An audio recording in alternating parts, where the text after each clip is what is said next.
கோழி கூவவில்லை, கோயில் மணி கேட்கவில்லை. காலையின் இளம் காற்றுக்கு முற்றத்து மல்லிகை முகம் கொடுக்கவில்லை. தெருக்களில் ஆள் நடமாட்டமில்லை. ஏன் எந்த சத்தமும் கூட இல்லை.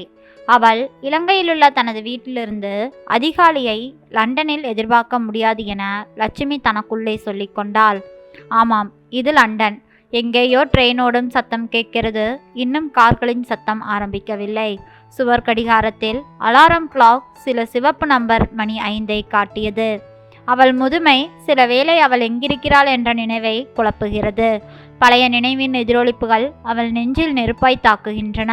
ஆனால் நிகழ்காலமும் எதிர்காலமும் எது என்பவையின் யதார்த்தம் தெரியாத இறந்த கால நினைவுகள் மட்டுமே அவளை ஆட்டி படைக்கின்றன.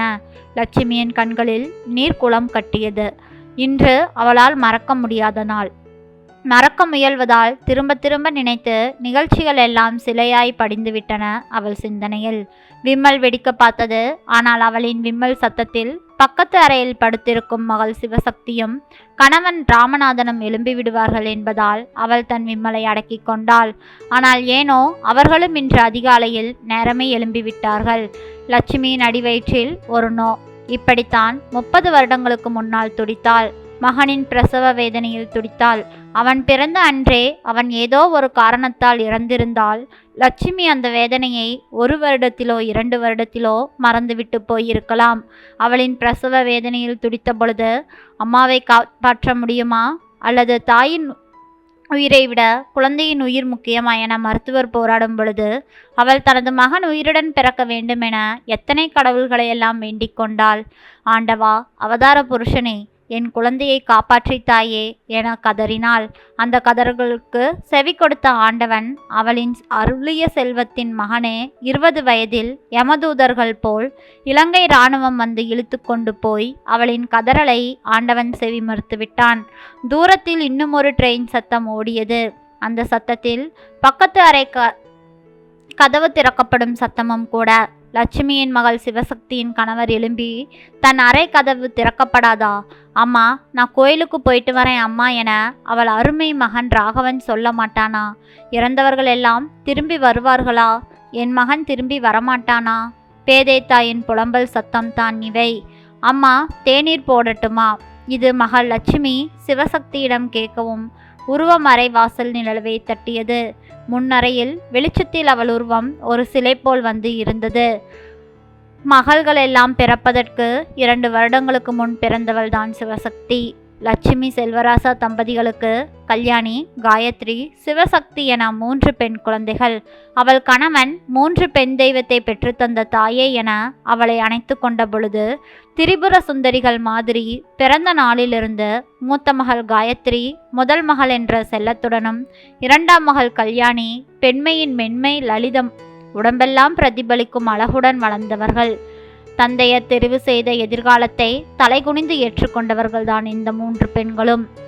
கடைசி மகள் சிவசக்தி மட்டும் அவளின் பெயருக்கேற்பவே மற்றவர்களை அன்புடன் அரவணைக்கும் கனிவான சக்தியுடன் வளர்ந்து வந்தாள்.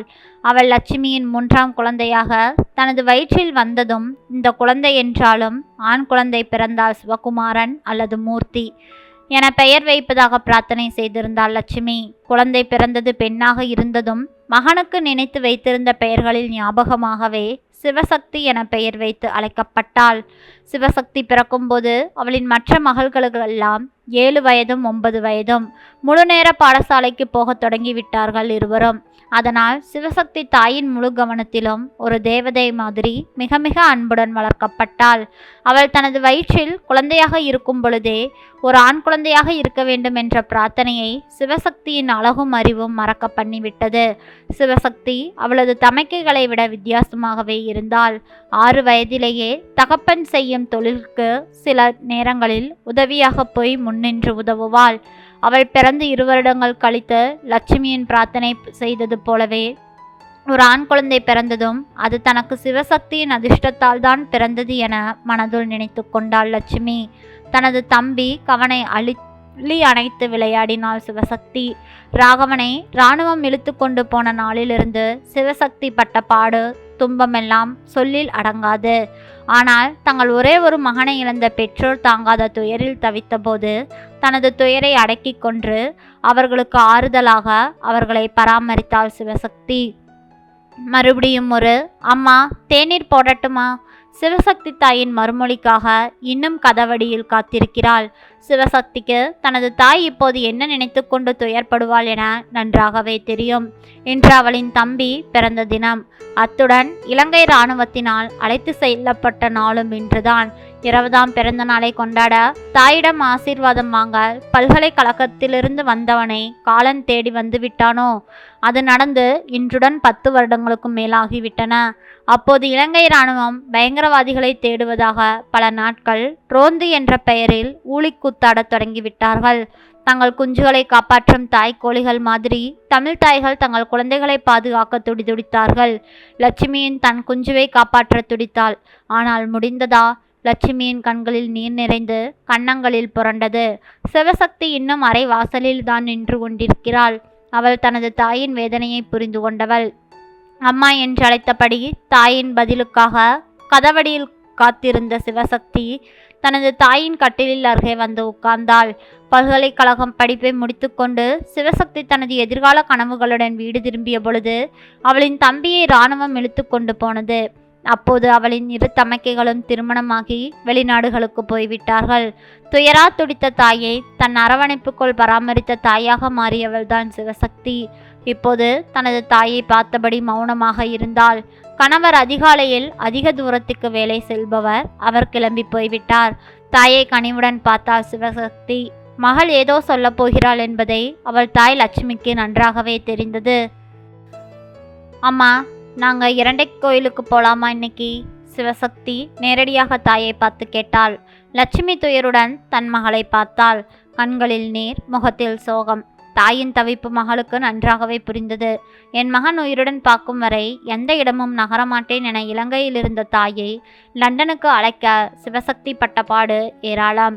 கடந்த 10 வருடங்களாக லட்சுமி கோவிலுக்கு போவதில்லை. கடவுள் தன்னை வஞ்சித்து விட்டதாக கடவுளிடம் ஒரு ஆத்திரம். கோயில் பக்கம் போக மாட்டேன் என்று மற்றும் ஒரு பிடிவாதம். எத்தனை வருடம் கடவுளிடம் கோபிக்கப் போகிறீர்கள் என மகள் கேட்டாள். தாய் எந்த ஒரு மறுமொழியும் பேசவில்லை. வெறுமையாக தன் பார்வையை அங்கும் இங்கும் செலுத்தினாள். இந்த கொடுமையை இலங்கையில் பிறந்த எத்தனையோ தமிழர்கள் அனுபவிக்கிறார்கள். அதற்காக கடவுளை கோபித்து நமக்கு என்ன பயன்? 32 வயது மகள் தன் நடுவயது தாயை பார்த்து கேட்டாள். சில தமிழர்கள் தங்கள் கடவுளர் தங்களை பாதுகாக்க முடியவில்லை என்பதால் இன்னும் ஒரு கடவுளை தேடுவது சிவசக்திக்கு தெரியாதா? கேள்வி கேட்கும் மகளை மௌனமாகவே பார்த்தாள் தாய். மகள் தாயின் கையை தனது வயிற்றில் எடுத்து வைத்தபடி சொன்னாள். அம்மா, நீங்கள் இன்றைக்கு கோவிலுக்கு வர வேண்டும். செத்துப்போன தம்பிக்காக அழுதது எல்லாம் போகும். பிறக்கப் போகிற உங்க பேரனுக்காக வாழ முடியாதா? மகள் தன் தாயிடம் மனம் விட்டு கதறினாள். மகளின் வயிற்றில் இருந்த தனது கையை எடுக்காமல் கண்களை மூடினாள் லட்சுமி. அவள் விம்மல் இருதயத்தை பிளந்தது. மகள் தனது முதல் குழந்தையை இப்பொழுதுதான் தரித்திருக்கிறாள். கணவன் லட்சுமியை தனது தாய்க்கு மேலாக பராமரித்தவன் தான் சிவசக்தியின் கணவன். லட்சுமியின் மகன் ராகவன் உயிரோடு இருந்து தனக்கு ஒரு மனைவி வந்ததும் சிவசக்தியின் கணவன் மாதிரி தன்னை பராமரித்திருப்பானா? லட்சுமியின் மனதில் சட்டென பல கேள்விகள் வந்து போயின. தம்பி மறைந்த துன்பத்தால் வாடும் பெற்றோரை பராமரிக்க தனது பட்டப்படிப்பினால் வரக்கூடிய உத்தியோகத்தை எல்லாம் தியாகம் செய்தாள் சிவசக்தி. அவள் கணவன் அவளை பல்கலைக்கழக காலத்திலிருந்தே காதலித்தவன். சக்தி தனது பெற்றோரை பராமரித்தபடியால் சில வருடங்கள் அவளுக்காக காத்திருந்தவன். தனது அன்பு காதலி சிவசக்தியை கெஞ்சி மன்றாடி திருமணம் செய்து கொண்டு லண்டன் வந்தவன். அவர்களுக்கு 7 வருடங்களுக்கு பின் இப்பொழுதுதான் குழந்தை வந்திருக்கிறது. அந்த மகிழ்ச்சியை கூட தாயிடம் அன்பாக பகர முடியவில்லையே. இதுதான் வேதனையான விடயமே. உங்களின் பேர குழந்தையிடம் இருந்து வாழ்க்கையை துண்டித்து கொண்டு இருக்கிறீர்கள். இந்த செய்கையால் அதர்மம் எல்லாம் அழிந்து விடுமா? வாழ்க்கையின் பல நெருக்கடிகளான மன உளைவோ என்னவோ சிவசக்திக்கு மேலும் தைரியத்தை வரவழைத்திருந்தது. திருமணமாகி பல ஆண்டுகளாகியும் குழந்தை வரவில்லை. கணவரோ செயற்கை கர்ப்பம் பற்றி பேசத் தொடங்கியதும் சிவசக்தி அதிர்ந்து போய்விட்டாள். இப்போது அவளின் பல்லாண்டு வேண்டுதல் கடவுள் கண் திறந்தாரோ என்னவோ, அவள் வாழ்க்கையில் புதியதாக ஒரு திருப்பம் வந்துவிட்டது. அம்மா, தயவு செய்து என்னை புரிந்து கொள். வாழ்க்கையில் இருளும் பகலும் இயற்கைதான். சிவசக்தி விம்பினாள். லட்சுமி மகளின் தேம்பலுடன் தானம் சேர்ந்து கொண்டு மகளின் வயிற்றை தடவி கொடுத்தாள். தனது வாழ்க்கையை பெரிதுபடுத்தாமல் இரவு பகலாக தன்னை பராமரித்த தன் மகளை கட்டி அணைத்து முத்தமிட்டாள் லட்சுமி. லட்சுமியின் அன்பான மகளுக்கு ஆசீர்வாதம் செய்தாள். லட்சுமி இன்றைக்கு தன் கர்ப்பவதி மகளுடன் கோவிலுக்கு கண்டிப்பாக போவாள். மறைந்து போன தனது மகனின் ஆத்மா சாந்தி அடையவும் பிறக்கப் போகும் தனது பேரக்குழந்தையின் எதிர்காலத்திற்காகவும் கண்டிப்பாக அவள் பிரார்த்தனை செய்வாள். நாமும் அவர்களுடன் சேர்ந்து அவர்களுக்காக பிரார்த்தனை செய்வோம். ஆம் நண்பர்களே, லட்சுமியைப் போல் எத்தனை தாய்மார்கள் இன்றளவும் அழுது கொண்டு இருக்கிறார்கள் என்பது தெரியாத விஷயம்தான். இன்னைக்கும் இலங்கையில் பல தாய்மார்கள் தங்களின் மகனின் வருகைக்காகவும் தங்கள் மாமாக்களின் வருகைக்காகவும் இளம் பிஞ்சுகள் முதல் பெரிய அம்மாக்கள் வரை அழுது கொண்டு வேதனையுடன் காத்து கொண்டுதான் இருக்கிறார்கள். அவர்களுக்காக நாமும் முடிந்த அளவு பிரார்த்தனை செய்யலாம். ஒரு தாயின் கண்ணீர் எவ்வளவு வேதனையானது என்பது இந்த கதையின் மூலம் நாம் தெரிந்து கொள்ளலாம். நன்றி. இந்த கதை பிடிச்சிருந்ததுன்னா மறக்காமல் லைக் பண்ணுங்கள். நம்ம சேனலை சப்ஸ்கிரைப் பண்ணி உங்களோட ஆதரவு கொடுங்க. மீண்டும் நாளை வேறொரு கதையில் சந்திக்கிறேன். நன்றி.